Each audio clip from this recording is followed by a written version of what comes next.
Good morning, guys. Welcome to my channel. For today, I just want to go through a few articles that are there flowing in the media, as well as I also want to quickly talk about players I think this transfer window should be leaving Liverpool.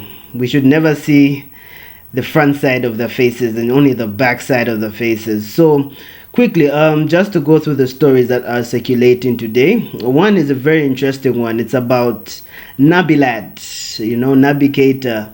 This article I found it very interesting. The article says, as I state, Keita has Liverpool fans excited for more.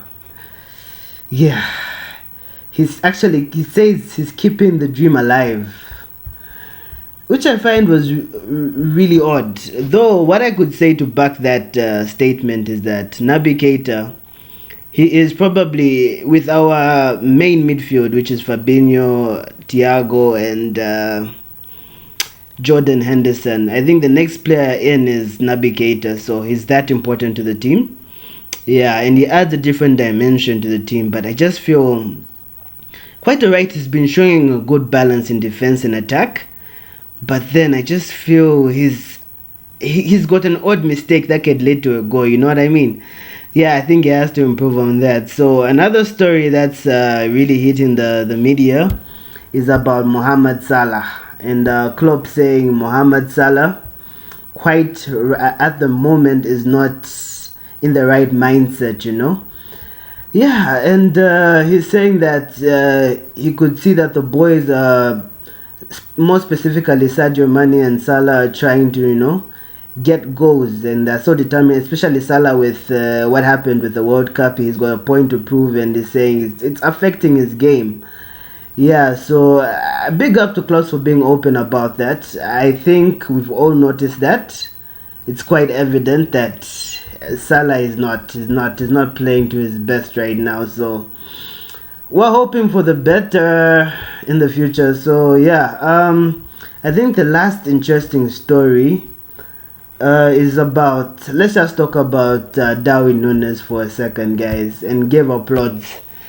I think that was one hell of a performance. It was like a one-man show from him for his team, because like the whole Benfica team, though I had given them credit before, they didn't perform at the beginning of the match. But then Darwin Núñez, like, he was a complete threat. I remember him having a one-on-one with our very strong Ibrahim Kanate, and he left him for dead. Sorry, and I don't know what happened at the end. I think there was a foul, or he actually passed him. I don't remember, but I think he was a threat.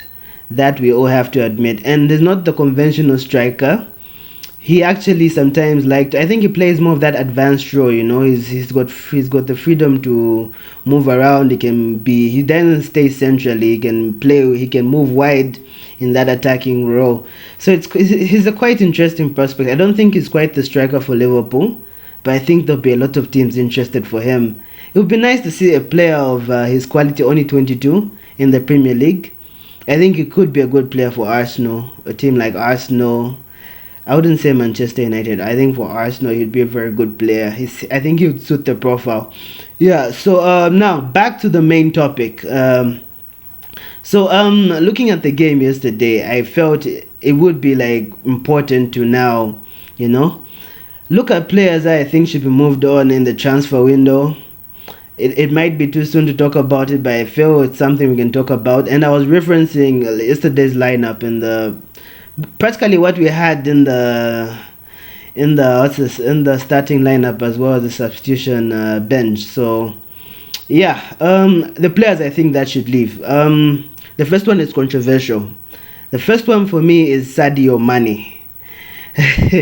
I know a lot of groans right now from money followers, the money lovers, but then, and I say money, I mean not money, but Sadio Money. Yeah. So I think Sadio Money, has outlived this purpose. I think another controversial statement, I feel he's entering that Sanchez, the one who played for Arsenal, that area he entered, and I can see it. I feel he's productive. I think Sadio Money, though Klopp said Sadio Money and Mo Salah are not in their mind frame, but I don't find it an argument for why Sadio Money shouldn't be in the right mind frame. I think even when I see Senegal, I don't think he really, takes leadership of that team or is the biggest threat they have. I think he's a threat. So for me, I feel Sadio Mane has outlived his purposes, and mainly because we now have Luis Diaz. So it could be a strategic decision by Liverpool to bring in Luis Diaz so that he has an adaptation period, so that next year when they're transitioning Sadio Mane, it is seamless. I know there'll be a soccer club like Man United wanting to get him, so I wouldn't mind seeing Mane stay in the Premier League, but I think for Liverpool, I don't think he's got that hunger anymore. Because most of the goals he used to score, literally poachers goals.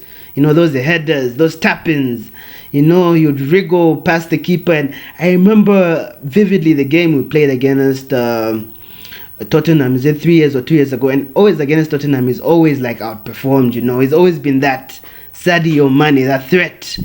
But I think he's just lost steam now. So my take is that Sadio, dude, you gotta go.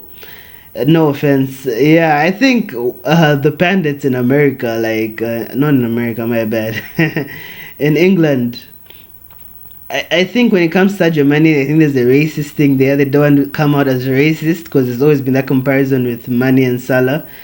But I'm a black guy, so I can say it, of course. So, yeah, I think, dude, nah, you gotta go. So, secondly, I would also talk about another player I would want to leave is Oxlade-Chamberlain. I think Oxlade-Chamberlain, it's been a long time coming. I expected him to leave last season, but he's still around. I see him as a player who's determined and wants to revive his career, and if he's smart enough, he'll do that at another club. He has served the club well, but I think it's just time we parted ways with him. Reason why is quite simple. I feel he's blocking some of the academy lads from playing. There's some games in the League Cup that even not only the academy players, but Takumi Minamino, I've been seeing him, a resurgence of him this season, but he's not being given game time. Actually, I think that game time they're giving Oxlade-Chamberlain can be given to Takumi. He's played in I would never want to see Oxlade-Chamberlain in any of our starting lineups, to be honest, because I feel his impact is rarely there. So for me, the dude gotta go. Yes, it's a non-negotiable. The other two players are a bit controversial, quite controversial actually. That is the first one is Origi. Origi is straightforward. I think his time has come for him to move on. I don't see him in the starting lineup anytime soon. Based off what we have in the academy and the players we've signed, I also see him same with Oxlade-Chamberlain. He's kind of just filling a void that can be fulfilled by other players. So he has to go. And also on the argument of Sadio Mane, I feel Luis Diaz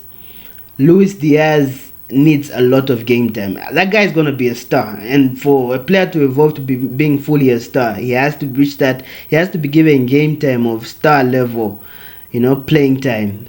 So yeah, I feel like Sadio Mane will block that because there'll be these rotations. I think Diaz needs to be playing on the regular.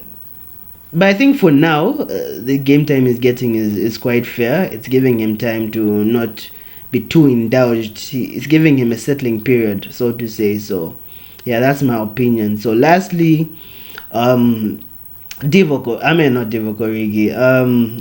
Gomez. Joe Gomez is my next guy. Joe Gomez, I see a star player in him. He could be close to Van Dijk quality, not very close, but close. But I feel his development, he will not reach there in Liverpool. So for him, it's more of not based off our dependency on him because we need him, but based off his career, I feel Joe Gomez has to go. And I feel some of the younger lads, we have the right back from from the academy. What's his name? Connor Bradley. Yeah, he's upcoming as well. He's got similar skill sets to Trent Alexander-Arnold.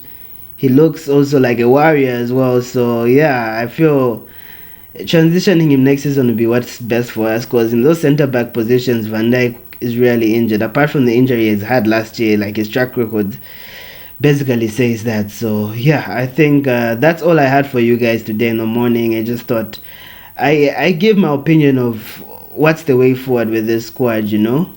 Yeah, so in my next video I'll be talking about, it'll be a surprise but certainly very interesting.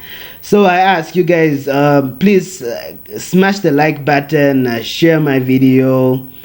It's all for all the Liverpool fans out there. So thank you very much, and tada, see you on the flip side.